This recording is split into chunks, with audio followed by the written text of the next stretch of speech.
Hi everybody, it's Dr. Joanny Liu, and thanks to the Facebook Live gods, my feed is live, and also my internet connection is doing just great. So let's just hop on here and share this link with everybody that you know, because the message today is going to be as important to you as it is today and for the rest of your life, okay?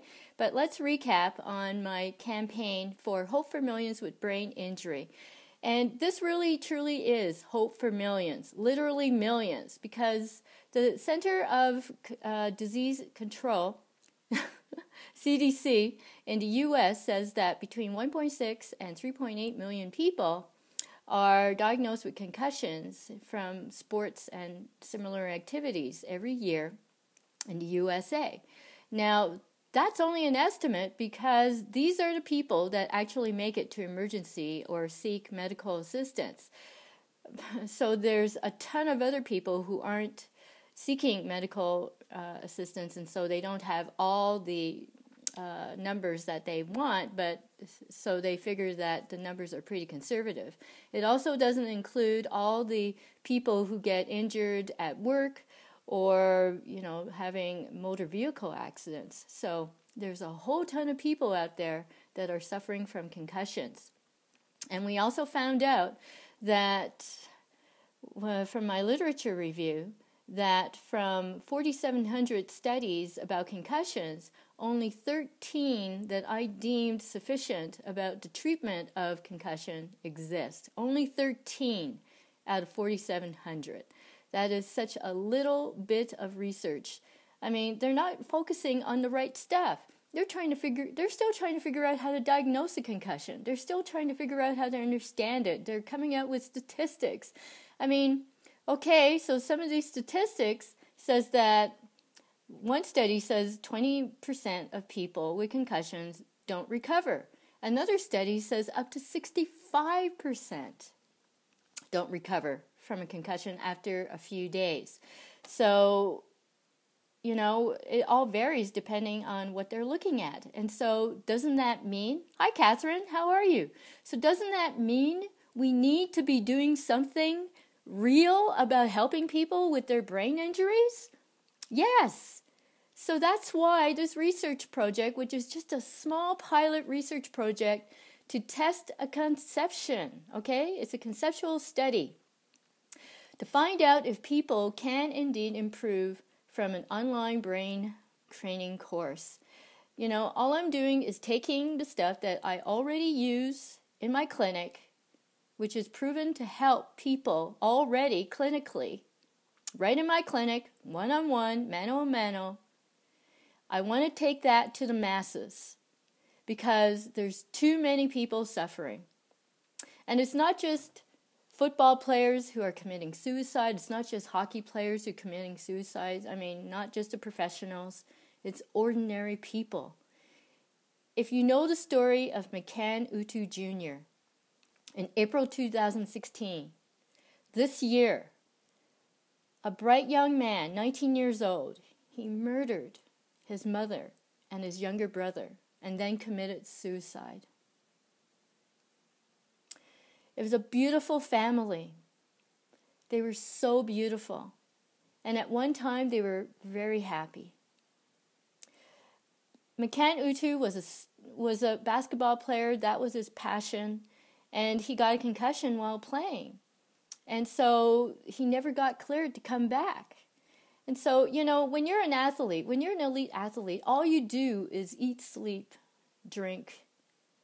That's all you do is of your sport. So he spent all his time doing that. All his friends were there. That's all they ever did was basketball. So when he wasn't allowed to come back, he had all this time on his hands, and he ended up hanging out with the wrong people. So he got a second concussion from being in a brawl, in a fight. I mean, his family watched him go down, and they were helpless because they didn't know what to do. So it's time.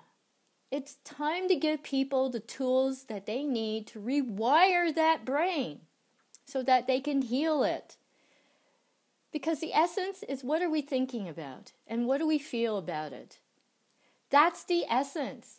You know, like, the evidence is there in neuroplasticity. It's already there right in front of us, but nobody is applying it except people like me who are thinking outside of the box. So please donate to my GoFundMe.com experiment, Hope for Millions with Brain Injury. Okay, so let's go to today's topic, which is about no more excuses, okay? Are you willing to do what it takes?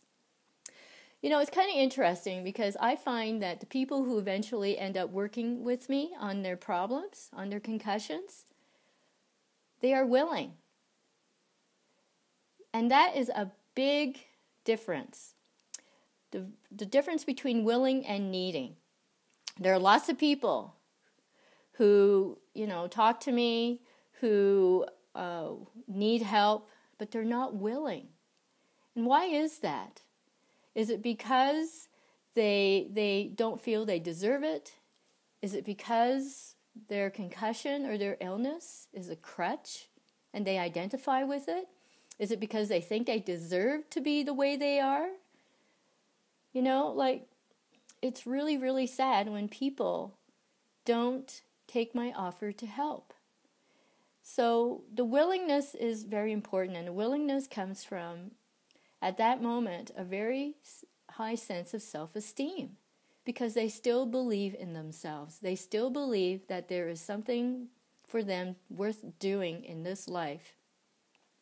You see, life isn't short. Life is actually too long when you're miserable. It makes life unbearable. And for some people, they reach the end of that unbearableness and they commit suicide.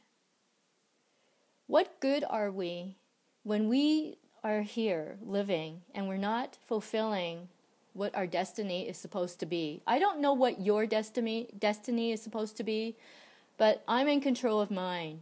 And believe me, it has taken a while for that to come, okay?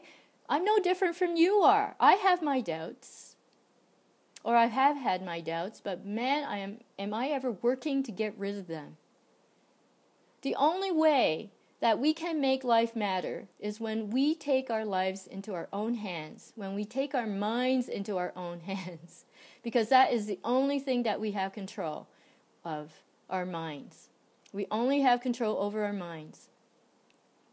And with that, we can do wonderful things, because each one of us is supposed to be doing some good for mankind.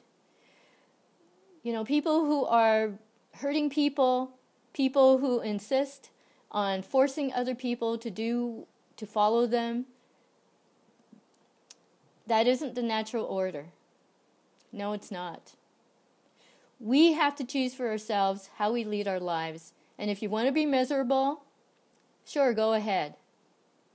If you want to be a person who's fulfilled, has a life that has meaning, you've got my full blessings on that too. You may already have an idea of what that needs to be. But the thing is, are you willing? No more excuses. No more excuses. We need to grow up, each one of us. We need to be responsible to ourselves for our results, for our thoughts, our feelings, our actions that we take, the decisions that we make, which all become the actions and the results that we take, okay? We are responsible for ourselves, so we got to go out and help ourselves. But of course, we can't do it alone. We need other people in order to do this. And that's why, I've got this research program. That's why I'm asking for people for money. It's a crowdfunding experience. It's been a learning experience for me to go through all this. I have done so many things this year that I've never done before. It's amazing.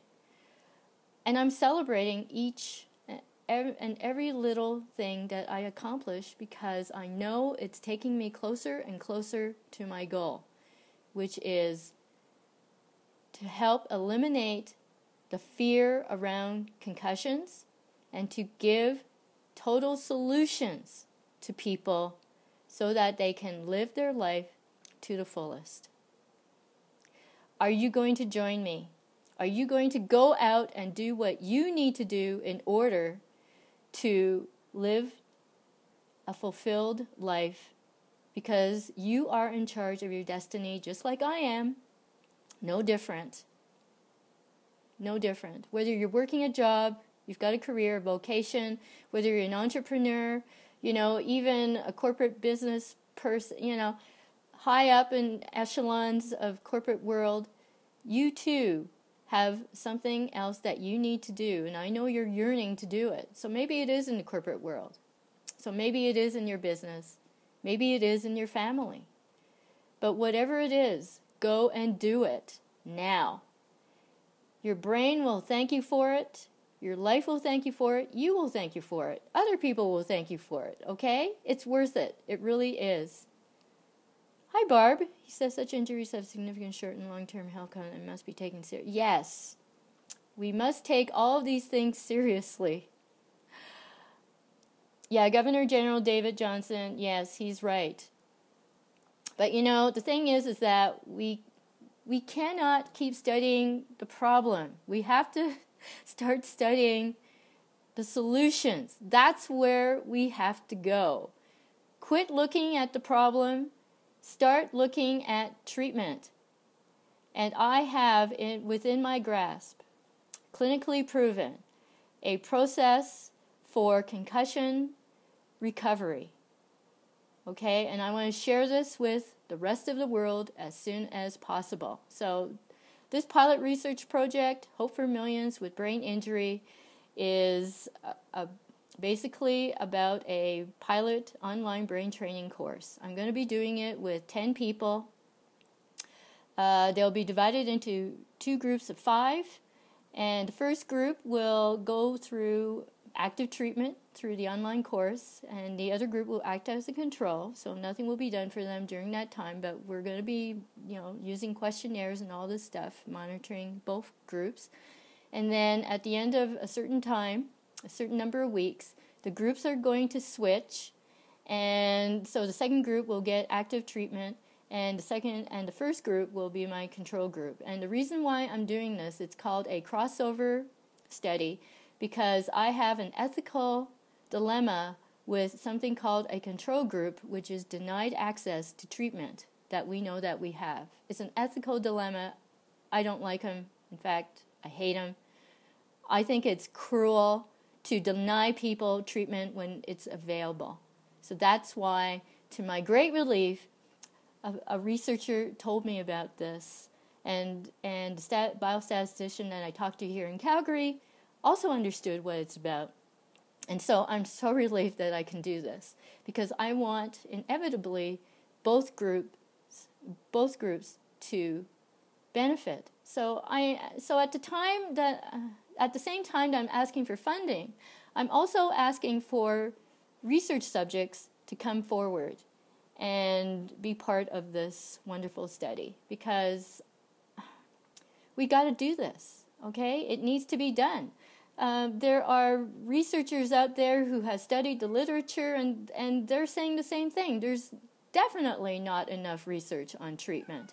And so they're calling on people to do this. And at the same time, they're also saying that there's not enough research on the psychological aspect of a concussion.